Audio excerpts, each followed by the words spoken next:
How to log into SafePal Wallet account. So if you wish to log into your SafePal Wallet account, it is actually quite very simple to do so. All you have to do is launch the SafePal app, and if you already have an account, tap on the option that says add existing wallet right here. So tap on it.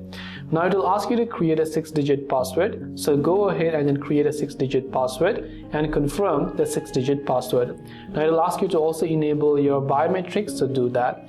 Now what it does is, it will ask you to enter your recovery phrase. So to log in, you must remember your recovery phrase. If you know your recovery phrase, you can type them one by one right here. Or if you had backed up your recovery phrase to your iCloud or maybe your Google Cloud or Google Drive, you can see import from my cloud backup. So in my case, I have backed up to my Google Drive. So I can tap on import from my cloud backup. I can simply select my Google account. Once I select my Google account here, you can see my wallet. So I can tap this little icon. It will ask me to verify using my backup password.